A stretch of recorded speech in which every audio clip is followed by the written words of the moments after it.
Functionalism নামটা শুনে হয়তো একটু কঠিন মনে হচ্ছে তাই না? কিন্তু এটা কি শুধু একটা থিওরি নাকি আসলেই শান্তি আনার কোনো বাস্তব উপায়?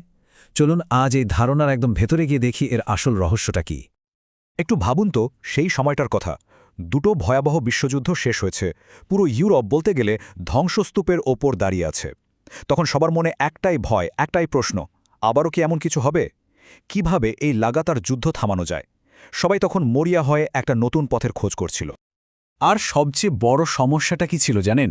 যারা কালকেও একে অপরের রক্ত ঝরিয়েছে, সেই পুরনো শত্রুটা কিভাবে কাঁধে কাঁধ মিলিয়ে একটা স্থায়ী শান্তির পথে হাঁটবে। এটা তো প্রায় অসম্ভব মনে হচ্ছিল। ঠিক এই অসম্ভবকে সম্ভব করার একটা উত্তর নিয়েই কিন্তু জন্ম নিয়েছিল একটা একদম নতুন আইডিয়া। আর এই আইডিয়াটা ছিল এক কথায় বিপ্লবী।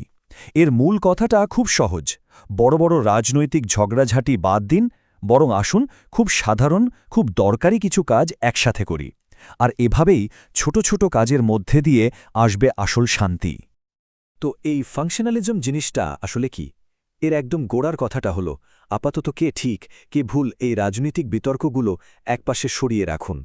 তার চেয়ে বরং এমন কিছু বিষয় একসাথে কাজ করা যাক যা সবার জন্যই লাভজনক। যেমন ধরুন বাণিজ্য বা যোগাযোগ।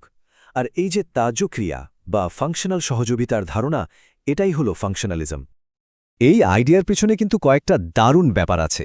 প্রথমটা হলো ক্ষমতার লড়াইকে সাইডে রেখে মানুষের আসল প্রয়োজনকে গুরুত্ব দেওয়া। দ্বিতীয়ত এমন সব বিষয় নিয়ে কাজ শুরু করা যা নিয়ে সহজে রাজনীতি হয় না, যেমন ধরুন ব্যবসা বাণিজ্য বা পরিবেশ রক্ষা। আর ৩ নম্বর এবং সম্ভবত সবচেয়ে জরুরি বিষয়টা হলো যখন দেশগুলো একে অপরের ওপর নির্ভরশীল হয়ে পড়ে, তখন যুদ্ধ করাটা তাদের নিজেদের জন্যই অমচ ব্যয়বহুল হয়ে যায়। মানে যুদ্ধ করলে নিজেদেরই ক্ষতি।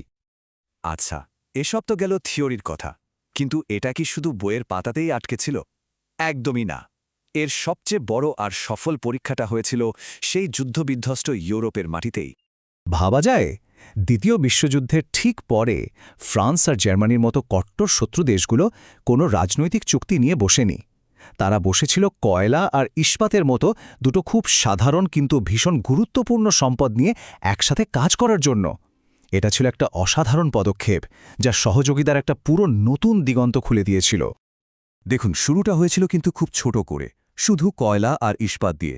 কিন্তু যখন দেখা গেল এটা কাজ করছে, তখন সেই সাফল্যটাই ছড়িয়ে পড়ল। অর্থনীতি, আইন, এমনকি অভিবাসনের মতো জটিল বিষয়ও তারা একসাথে কাজ করতে শুরু করল। আর এই ছোট ছোট পদক্ষেপগুলো মিলেই জন্ম দিল আজকের বিশাল আর শক্তিশালী ইউরোপীয় ইউনিয়নের। কিন্তু একটা প্রশ্ন আসতেই পারে, তাই না, যে কিভাবে কয়লা ইস্পাতের মতো একটা ছোট সহযোগিতা থেকে এত বড় একটা ইউনিয়ন তৈরি হয়ে গেল? এর পেছনের যে কারণটা, তাকে বলা হয় স্পিলওভার এফেক্ট। আর এটা কিন্তু খুবই ইন্টারেস্টিং একটা কনসেপ্ট। সহজ ভাষায় বললে স্পিলওভার এফেক্ট মানে হলো যখন কয়েকটা দেশ একটা বিষয়ে একসাথে কাজ করে সফল হয়, তখন তাদের মধ্যে একটা বিশ্বাস তৈরি হয়। তারা ভাবতে শুরু করে, বাহ, এটা যখন পারলাম তাহলে তো আমরা আরও অনেক কিছু একসাথে করতে পারি। এই যে এক ক্ষেত্রের সাফল্য আরেক ক্ষেত্রে কাজ করার উৎসাহ যোগায়, ঠিক যেন জল গড়িয়ে পড়ার মতো, এটাই হলো স্পিলওভার এফেক্ট। তো এতক্ষণ তো আমরা ইতিহাস নিয়ে কথা বললাম, কিন্তু আজকের এই জটিল পৃথিবীতে এই ফাংশনালিজম তত্ত্বের গুরুত্বটা ঠিক কোথায়?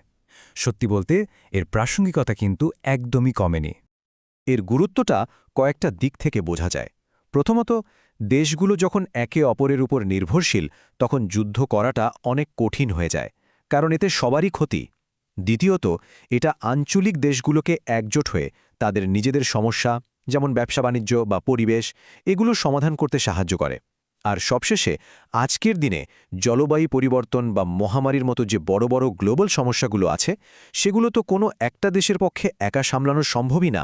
এখানেও কিন্তু এই সহযোগিতার ধারণাটা ভীষণ জরুরি। তাহলে সব মিলিয়ে ব্যাপারটা কি দাঁড়ালো?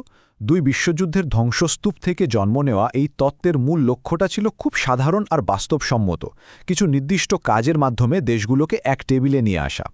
আর এর ফল শুধু ব্যবসা বাণিজ্য বা পরিকাঠামোর উন্নতি হয়নি, সবচেয়ে বড় যে প্রাপ্তিটা ছিল তা হলো একটা দীর্ঘস্থায়ী শান্তি আর যুদ্ধের আশঙ্কা কমে যাওয়া। আর এটাই সম্ভবত ফাংশনালিজমের সবচেয়ে শক্তিশালী দিক। এর মূল কথা হল বড় বড় রাজনৈতিক মতভেদ নিয়ে প্রথমেই মাথা না ঘামিয়ে আগে ছোট ছোট দরকারি বিষয়ে একে অপরকে সাহায্য করুন। যখন কাজের মাধ্যমে একটা ভরসার সম্পর্ক তৈরি হয়ে যাবে তখন দেখবেন বড় রাজনৈতিক সমস্যাগুলো সমাধান করা অনেক সহজ হয়ে গেছে।